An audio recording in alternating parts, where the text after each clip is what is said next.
നിങ്ങളുടെ favourite shows ഇനി ഒരിക്കലും മിസ്സാവില്ല. ഇപ്പോൾ C5 കാണും നിങ്ങളുടെ ഫേവറേറ്റ് ഷോ തികച്ചും സൗജന്യമായി. അമ്മേ, മുഹൂർത്തമാവുന്നു. പൂജാരി, നമുക്ക് വിവാഹ നിശ്ചയത്തിന്റെ ചടങ്ങുകൾ തുടങ്ങാം. പിന്നെന്താ, തുടങ്ങാം. ആദ്യം വധൂവരന്മാരെ വിളിച്ചോളൂ. മാലതി, എന്താ അച്ഛാ? നീ സാവിത്രിയെ കൂട്ടിച്ചെന്ന് വൈശാഖരെയും മീനാക്ഷിയും കൂട്ടിക്കൊണ്ടുപോവാ. അതാ ആചാരം. ശരി അച്ഛാ. ചേച്ചി, അല്ല, മാലതി ഒറ്റയ്ക്ക് പോയാ പോരെ? വെറുതെ ഞാനെന്തിനാ പോന്നെ? നിനക്കെന്താ പോയാല്? എടി, നീ വധുവിന്റെ അമ്മായിയാ. അമ്മായിയാണ് ഇത്തരം കാര്യങ്ങൾക്ക് നേതൃത്വം കൊടുക്കേണ്ടത്.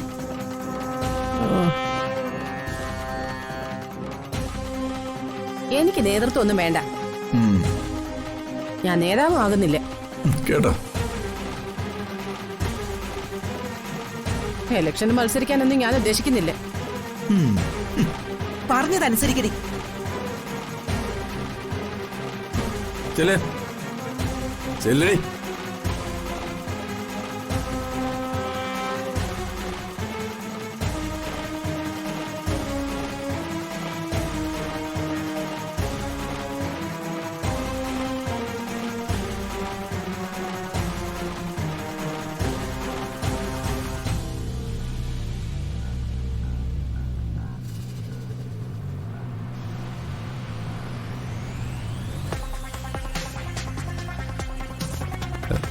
മീനാക്ഷി, എന്താടാ ഇത്? എൻഗേജ്മെന്റിന് മുൻപ് നീ നിന്റെ കാമുകയായിട്ട് ഒളിച്ചോടുന്ന് പറഞ്ഞിട്ടിപ്പോ കാര്യങ്ങളും എൻഗേജ്മെന്റിലേക്ക് കടക്കുവാണല്ലോ. മീനാക്ഷി, നീ കുറച്ചുകൂടി എന്നോടൊന്ന് സഹകരിക്കണം. എന്നെ ഒന്ന് ഹെൽപ്പ് ചെയ്യണം. എടോ, ഇതൊരു ഡ്രാമയാണ്. ഈ ഡ്രാമ ക്രിയേറ്റ് ചെയ്താലേ എനിക്ക് എൻ്റെ പെണ്ണിനെയും കൊണ്ട് പോകാൻ പറ്റൂ. ഡ്രാമയോ? എന്ത് ഡ്രാമ? ഞാനൊരു സഹായം ചെയ്തു തരാന്ന് പറഞ്ഞു പോയി. അതിന് നീ എന്നെ ഒരു പ്രാവശ്യം ബ്ലാക്ക്മെയിൽ ചെയ്തു. പോട്ടെ, ഞാനത് ക്ഷമിച്ചു. പിന്നെ എന്നെ ചതിക്കാനാണ് നിന്റെ പ്ലാനെങ്കിൽ ഈ മീനാക്ഷിയുടെ ക്യാരക്ടർ നിനക്ക് അറിയില്ല. നിന്റെ കയ്യും കാലും ഞാൻ ഒടിച്ചു കളയും. മീനാക്ഷി, എടോ, എന്നെ സഹായിക്കുന്നവരെ ഞാൻ ചതിക്കില്ല, പ്രത്യേകിച്ച് നിന്നെ. ആത്മാർത്ഥതയുള്ളവരെ സഹായിക്കാൻ ഈ മീനാക്ഷി ഹൃദയം വരെ അറുത്തു കൊടുക്കും. വെറുത്തു പോയാലുണ്ടല്ലോ, കുത്തി കൊല്ലും ഞാൻ. ഇല്ല മീനാക്ഷി, ഈ എൻഗേജ്മെന്റ് വരെ നീ എന്നെ ഒന്ന് സഹായിക്കണം.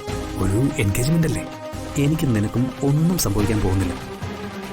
വാക്ക് പറഞ്ഞു പോയതുകൊണ്ട് നിന്നെ ഞാൻ സഹായിക്കും.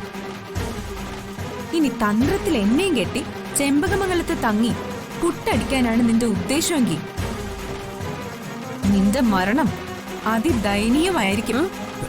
ഇതെന്താ, കല്യാണത്തിന് മുമ്പ് അടിയായോ?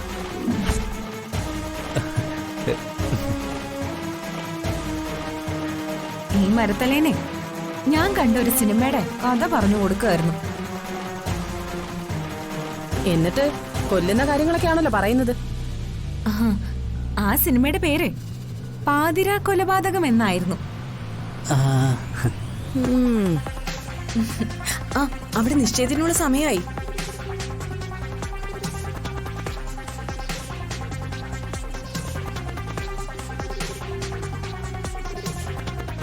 ഡൗൺലോഡ് ചെയ്യൂ C5 ആപ്പ്. കാണൂ എല്ലാ എപ്പിസോഡുകളും സൗജന്യമായി.